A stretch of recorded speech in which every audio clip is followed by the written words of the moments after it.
Hello everyone, your educator and mentor Karan Kishan Harsh is here with you. और मैं आप सभी लोगों का मेरे यूट्यूब चैनल पे स्वागत करता हूं। जो कड़ी हम लोग शुरू कर चुके थे और आज हम उसी कड़ी की फोर्थ चार्ट की बात करने वाले हैं। बिना टाइम वेस्ट किए, मुझे पता है आप लोगों के एग्जाम्स आने वाले हैं, तो बिना टाइम वेस्ट किए जल्दी से जल्दी हम लोग स्क्रीन शेयर करता हूं आप लोगों के साथ और फटाफट से आप लोगों के साथ नेक्स्ट चार्ट शेयर करता हूं।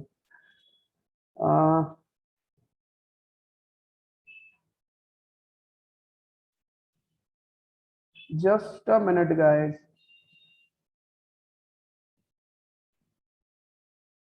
ओके। आप लोगों को मेरी स्क्रीन शो हो रही है, आई होप। ऐसा मैं समझ के चलता हूँ और आप लोगों के लिए वन नोट भी खोल देता हूँ फटाफट से। तो वन नोट आ गया आप लोगों के लिए। देखते हैं कि इस वन नोट में ये चार्ट हमें क्या कह रहा है। हाँ, तो आप लोगों के लिए ही ये चार्ट बना के रखा है। हम लोग पहले जो इसके ऊपर कार्यक्रम कर रखा है उसको हम लोग रब कर देते हैं ताकि तुम लोगों को पढ़ने में थोड़ा सा चीजें इजी रहे। ओके, सो फटाफट से चलते हैं। जैसा कि आप देख रहे हैं, heading offer and essential elements of offer, यानी कि इस चार्ट में हम इन दो चीजों के ऊपर बात करेंगे। पहला, ऑफर क्या होता है, और दूसरा, एक वैलिड ऑफर के लिए एसेंशियल एलिमेंट्स क्या रहते हैं। जैसे कि हमने कॉन्ट्रैक्ट के देखे थे, उसी तरह से हम लोग यहाँ पर ऑफर के एसेंशियल एलिमेंट्स देखेंगे कि एक वैलिड ऑफर के लिए हमें किन किन एसेंशियल एलिमेंट्स की रिक्वायरमेंट रहती है। सिंपल सी बात है, आप लोगों को बिल्कुल ग्राउंड लेवल से शुरू करता हूँ। मैंने आपको बोला कि आप मुझसे पढ़ेंगे, आपने बोला यस सर हम आपसे पढ़ेंगे। तो मैंने आपको एक ऑफर दिया और आपने उसका एक्सेप्टेंस दिया, यानी कि मैंने आपसे पूछा कि आप मुझसे पढ़ेंगे, यानी कि क्या आप पढ़ाई करने का काम करेंगे। आया समझ में? तो ये चीज हो गई आपके लिए ऑफर। और जब भी मैं ऑफर देता हूं आपको, तो हमेशा ये चाहूंगा कि आप अपनी कंसेंट दे, आप अपनी असेंट दे, चाहे वो हाँ में दे चाहे वो ना में दे। तो कहने का मतलब ये है कि जब भी हम किसी को ऑफर देंगे तो हमारा एक मोटिव रहेगा कि सामने वाला हमें रिस्पॉन्ड करे। दूसरी चीज मैं आपको ये भी कह सकता हूं कि आप किसी एक्स पर्सन से नहीं पढ़ेंगे, आप कोई वाई काम नहीं करेंगे, आप कोई वो काम नहीं करेंगे जो आपको नहीं करना चाहिए। यानी कि कहने का मतलब है कि मैं आपको किसी काम को करने के लिए भी कह सकता हूं और किसी काम को नहीं करने के लिए भी कह सकता हूं। तो दोनों ही सिचुएशन में मैं आपको ऑफर दे रहा हूं। तो offer for to do something भी हो सकता है और एब्सटेंड फ्रॉम डूइंग समथिंग भी हो सकता है, यानी कि किसी काम को करने के लिए भी मैं आपको ऑफर दे सकता हूं और किसी काम को करने से रोकने के लिए भी मैं आपको ऑफर दे सकता हूं। लेकिन जब मैं आपको ऑफर दूंगा तो मेरा मोटिव ये रहेगा कि मैं आप लोगों से असेंट लूं। और ऑफर जो है ना, कॉन्ट्रैक्ट का पहला पोर्शन है, यानी कि पहला स्टेप जो है। स्टेप चढ़ते चढ़ते हमें कॉन्ट्रैक्ट तक पहुंचना है, तो पहला जो स्टेप है उस पहले स्टेप को हम लोग ऑफर कहते हैं। पूरे एक्ट की सारी डेफिनेशन सेक्शन नंबर 2 में दे रखी है और ऑफर पहला ही स्टेप है, तो इसको हमने अल्फाबेटिकली ए बोला है। तो 2A में जो नाम जो डेफिनेशन दे रखी है वो है हमारे ऑफर की। हालांकि सारी डिटेल चीजें आप लोग पढ़ चुके हैं, ये चार्ट आपको सिर्फ रिवीजन के लिए है, रेफरेंस के लिए है, इसलिए डिटेल में यहाँ पर मैं नहीं बताऊंगा। मैं आपको सिर्फ क्रक्स क्रक्स चीजें जो है वो सारी चीजें बताने वाला हूँ। तो फटाफट से देखते हैं एक बार। ऑफर सेक्शन 2A हाईलाइट कर देता हूं आप लोगों के लिए। सेक्शन 2A याद करना हो तो याद करने का तरीका है, सारे डेफिनेशन सेक्शन 2 में दे रखे हैं और ऑफर पहला स्टेप है इसलिए ए। ओके, तो 2A में सेक्शन 2A में जो है वो ऑफर की डेफिनेशन दे रखी है। अब डेफिनेशन क्या बोलती है देखते हैं। One person signifies his willingness to do, यानी कि किसी काम को करने के लिए, और एब्सटेंड फ्रॉम डूइंग समथिंग, या किसी काम को करने से रोकना या कोई काम करने के लिए कहना, दोनों के लिए ही आप ऑफर दे सकते हैं। Expression made with view to obtain assent, देखो एसेंट आ गया ना, एसेंट इसको हाईलाइट करता हूं आप लोग के लिए। ये आ गया आपका एसेंट। एसेंट बोले तो कंसेंट, लिख लेना तुम लोगों ने अगर नहीं पता देख हो तुम लोगों को तो।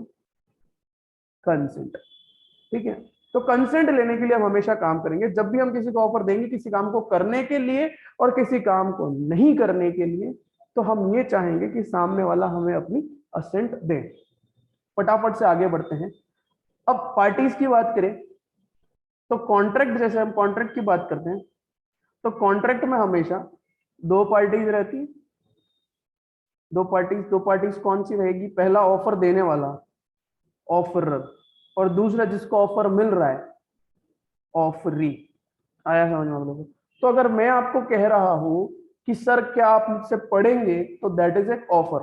तो मैंने आपको एक ऑफर दिया है। तो मैं हो गया यहाँ पर ऑफरर, मैं क्या हो गया आपका ऑफरर।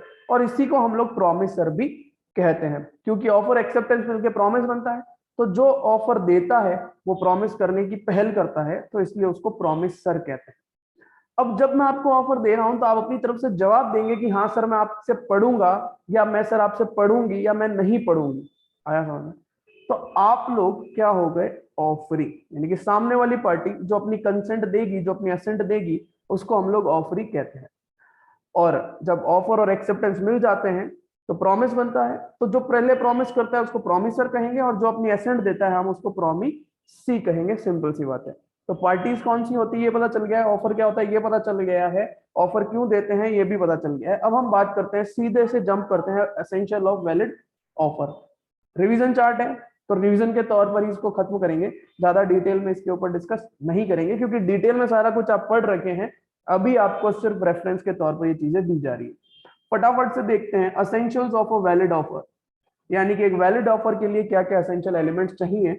हमने इससे पहले जो है वैलिड कॉन्ट्रैक्ट के लिए बोला है, पढ़ा है, सॉरी, हम लोगों ने वैलिड कॉन्ट्रैक्ट के लिए पढ़ रखा है कि एसेंशियल एलिमेंट्स क्या क्या रहते हैं। अब ऑफर के देखते हैं फटाफट से। कैपेबल, सॉरी थोड़ा सा पेन चेंज कर लेते हैं, हाइलाइटर ले लेते हैं। Capable of creating legal relation. मैंने आपको जब एसेंशियल एलिमेंट्स ऑफ कॉन्ट्रैक्ट पढ़ाया था तभी आपको बताया था कि जब भी आप कॉन्ट्रैक्ट करेंगे तो आप सामने वाले के साथ लीगल रिलेशनशिप क्रिएट करने की कोशिश करेंगे, ना कि डोमेस्टिक रिलेशन। तो यहां पर भी ऑफर के लिए भी यही है कि जब आप किसी को ऑफर देंगे तो आपका मोटिव ये रहना चाहिए कि हम उसके साथ लीगल रिलेशन क्रिएट करें, ना कि डोमेस्टिक रिलेशन। ठीक है। Offer, a valid offer must intend to create legal relation. अच्छा, लीगल रिलेशन तो दूसरा रिलेशन कैसा हो गया सर? सोशल रिलेशन हो गया, डोमेस्टिक रिलेशन हो गया, ये सारे अलग अलग तरह के रिलेशंस होते हैं। लेकिन जब हम कॉन्ट्रैक्ट की बात करेंगे, जब हम ऑफर की बात करेंगे, तो हम एक ही चीज के ऊपर फोकस करेंगे कि हमें जो रिलेशन बनाना है वो रिलेशन हमारा लीगल रिलेशन, कानूनी तौर पर बनने वाला रिलेशन होना चाहिए। डेफिनेट और क्लियर होना चाहिए। ऑब्वियस सी बात है कि जब आप किसी को ऑफर दे रहे हैं तो आप हमेशा उसको क्लियर ऑफर देंगे। सर आप किसी सब्जी मंडी में गए और सब्जी मंडी में जाकर आप ये नहीं बोलेंगे मुझे सब्जी दो। अब सामने वाला कंफ्यूज, कौन सी सब्जी देनी है, अच्छा देनी भी है कि नहीं देनी है, अच्छा पहली बात तो ये देनी कौन सी है, तब बताएंगे कौन सी देनी है कौन सी नहीं देनी। तो जब भी आप ऑफर करेंगे तो क्लियर होना चाहिए। भैया आधा किलो आलू दे दो, भैया आधा किलो टमाटर दे दो, भैया एक जीन्स दे दो, भैया एक शर्ट दे दो, भैया एक डेनिम दे दो। समझ रहे हैं ना आप लोग? सर आप हमें इकोनॉमिक्स पढ़ाएंगे, सर आप हमें लॉ पढ़ाएंगे, सर आप हमें अकाउंट्स पढ़ाएंगे, या मैं आपको कहता हूं आप मुझसे लॉ पढ़ेंगे, आप मुझसे इकोनॉमिक्स पढ़ेंगे। तो हमेशा जब भी आप ऑफर करेंगे तो क्लियर होना चाहिए, सर्टेन होना चाहिए और अनएम्बिगुअस होना चाहिए, कोई भी तरह का झोल नहीं होना चाहिए उसमें। क्लियर हो गई? Different from invitation of offer. Invitation of offer के बारे में आप लोगों ने डिटेल में पढ़ रखा है। इन्विटेशन ऑफ ऑफर का मतलब क्या होता है? जो नॉर्मल जनता को दिया जाता है, जिसमें आप लोगों को इनवाइट किया जाता है, आपको लोगों को इनवाइट किया जाता है कि सर आप आइए। हाँ, ये नहीं है कि आपको आना ही है, दैट इज आना ही है, that is called as offer. लेकिन मैं आपको कहता हूं, मैं आपको इनवाइट करता हूं कि सर मेरे भाई की शादी आपको आना है, तो दैट इज नॉट ऑफर कि आपको आना ही है, ये इनविटेशन टू ऑफर है। तो जब भी आप ऑफर की बात करेंगे वो हमेशा इनविटेशन टू ऑफर से अलग होना चाहिए। जैसे प्राइस टैग्स हो गया, मेन्यू कार्ड्स हो गए, इन सब से अलग जो है वो ऑफर होना चाहिए। In invitation to an offer, one party invites other party to make an offer. Obviously बात है, आप कोई प्राइस टैग देखते हैं दुकान पर, तो आपको वो इनवाइट कर रहा है कि सर आइए दुकान में आइए। आप लोग समझ रहे हैं ना? वो आपको ऑफर नहीं दे रहा है आप ले लीजिए, वो आपको इनवाइट कर रहा है। वो चाहता है कि आप आकर ऑफर बनाएं, आपको लालच दे रहा है, आपको सेल पर, आपको डिस्काउंट पे प्राइसेस देकर आपको इनवाइट करने की कोशिश कर रहा है। समझ रहे? अब बात करते हैं हम लोग कम्युनिकेटेड। जो भी ऑफर हम करेंगे हमेशा कम्युनिकेट करना है। मैंने मन में सोच लिया, एक सब्जी वाले की दुकान पर गया और मन में सोच लिया कि यार यहाँ से जो है आधा किलो टिंडी लेना है, बोला नहीं उसको। अब खड़े हैं वहां पर, दुकानदार बोलता है कि सही सर क्या लेना है बताइए, बोले यार अभी तो बोला आधा किलो, कब बोले? तो मन में बोला। अरे मन में नहीं बोलना है आपको, आपको वहां पर एक्सप्रेस करना है, कम्युनिकेट करना है सामने वाले को। तो कम्युनिकेशन या communicated to the person whom it is made, यानी कि जिसको आप ऑफर कर रहे हैं आप उसको कम्युनिकेट करेंगे। नेक्स्ट देखते हैं क्या है, with an view to obtain the consent. मैंने पहले ही बता दिया था जब हम डेफिनेशन की बात कर रहे थे, ये वाला पोर्शन मैंने आपको तभी बता दिया था कि जब भी आप किसी को ऑफर देंगे तो आपका मोटिव ये रहेगा, आपका ये व्यू रहेगा कि हमें सामने वाला अपनी कंसेंट दे। कंसेंट पॉजिटिव भी हो सकती है, कंसेंट नेगेटिव भी हो सकती है, बट एटलीस्ट कंसेंट होनी चाहिए। Made with a view to obtain the consent और assent of the other party. सामने वाली पार्टी जो है उसकी कंसेंट या ही हम उसको एसेंट भी कहते हैं, लेने के लिए हम हमेशा ऑफर देंगे, अदरवाइज हम कोई भी तरह का ऑफर नहीं देंगे। अब बात करते हैं नेक्स्ट की, that is may be conditional. हाँ, ऑफर कंडीशनल हो सकता है। सपोज करते हैं मैंने आपको कोई ऑफर दिया, से मैंने आपको एक ऑफर दिया कि सर आप लॉ पढ़ेंगे क्या? अच्छा, आप लॉ पढ़ेंगे तो आपको फीस जो है वो इस तरह से देनी है, और आपने एक्सेप्ट कर लिया। तो मैंने जब ऑफर दिया तो मैं उस ऑफर में कोई कंडीशन भी डाल सकता हूँ, उसमें कोई दिक्कत नहीं है। तो ऑफर कंडीशनल भी हो सकता है। Offerer is free to let down any terms and condition in his offer. यानी कि जो ऑफरर है, जैसे कि मैंने आपको ऑफर दिया तो मैं ऑफरर हो गया, आप सामने वाली पार्टी आप ऑफरी हो गए, तो मैं जो है वो एकदम फ्री हूं, मैं आप लोगों को जो है वो आपके साथ कोई भी तरह की कंडीशन लगा सकता हूं उस ऑफर में। क्लियर हो गया? Not contain the term non compliances. Not contain the term non compliances, ये क्या कहता है फटाफट से देखते हैं। थोड़ा सा इसको हाइलाइटर को चेंज करते हैं हम लोग। Offeror cannot say that if the offer is not accepted. यहां से सुनना क्या कह रहा है, ऑफरर कैनॉट से, ऑफरर नहीं कह सकता that if the offer is not accepted. मैंने आपको ऑफर दिया, आपने एक्सेप्ट नहीं किया, before a certain date it will be presume that to have been accepted. ये कहता है मैंने आपको ऑफर दिया और मैंने आपको बोला आप एक हफ्ते तक जवाब नहीं देंगे तो मैं ये मान लूंगा कि आपने एक्सेप्ट कर लिया है। ऐसा बिल्कुल भी नहीं होगा। जब हम एक्सेप्टेंस पढ़ेंगे तो हम देखेंगे कि silence is not acceptance. Clear होगी? उसी तरह से जब आप लोगों को कोई ऑफर दे रहा है और आपको एक सर्टेन टाइम पीरियड दे दिया, उस टाइम पीरियड में आप रिस्पॉन्ड नहीं कर रहे हैं, तो सामने वाला आपको ये नहीं कह सकता, जो ऑफरर है वो आपको ये नहीं कह सकता कि अगर आपने कुछ जवाब नहीं दिया तो हम मान लेंगे कि आपने एक्सेप्ट कर लिया। ऐसा कभी भी नहीं होगा। फटाफट से आगे चलते हैं। स्पेसिफिक और जनरल भी हो सकता है।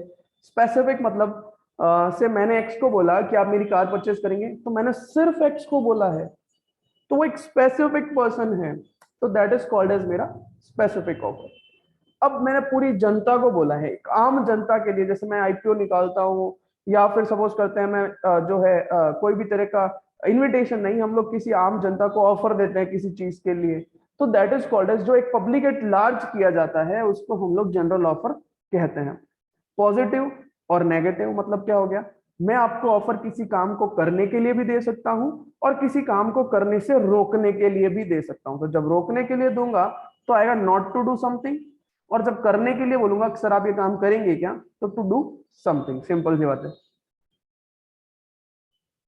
एक्सप्रेस और इम्प्लाइड, यानी कि अगर हम ऑफर की बात करें तो एक्सप्रेस भी हो सकता है और इम्प्लाइड भी हो सकता है। इम्प्लाइड मतलब बाय द कंडक्ट, और एक्सप्रेस मतलब चाहे बोल के कर लो चाहे लिख कर कर लो, किसी भी तरह से, रिटर्न, ओरल और बाय कंडक्ट। तो ये कुछ एसेंशियल एलिमेंट्स थे।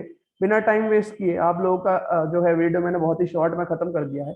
फटाफट से नेक्स्ट वीडियोस की तरफ भी मैं जरूर चलूंगा और आप लोगों को और भी बहुत सारे वीडियोस जो एग्जाम से पहले जल्दी जल्दी अपलोड करने की कोशिश करूंगा। अब आप लोगों को अगर ये सारा कुछ पीडीएफ फॉर्मेट में चाहिए, नीचे डिस्क्रिप्शन में मेरा नंबर दे दूंगा, आप मेरे को व्हाट्सएप कीजिए, मैं आपको सारी चीजें पीडीएफ में भेज दूंगा। आप अपना प्रिंट आउट निकाल के या फिर सॉफ्ट कॉपी में जैसे भी आपको पढ़ना है आप लोग इजीली पढ़ सकते हैं।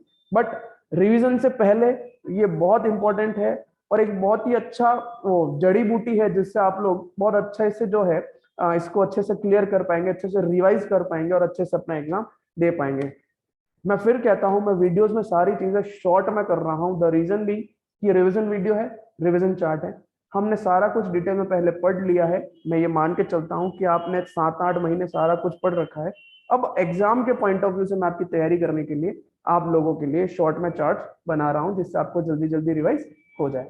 तो गाइस वीडियो को फटाफट से शेयर कर दीजिए अपने सभी दोस्तों के साथ और चैनल को सब्सक्राइब करना ना भूले, क्योंकि कल परसों और हो सकता है अब एक दिन में मैं 2-2 वीडियोस भी आप लोगों के साथ शेयर करूं तो सबसे पहले नोटिफिकेशन आपके पास आए, इसीलिए आप लोग चैनल को सब्सक्राइब भी कर दीजिए। Thank you so much guys, have a nice day ahead. फिर मिलते हैं नए वीडियो में।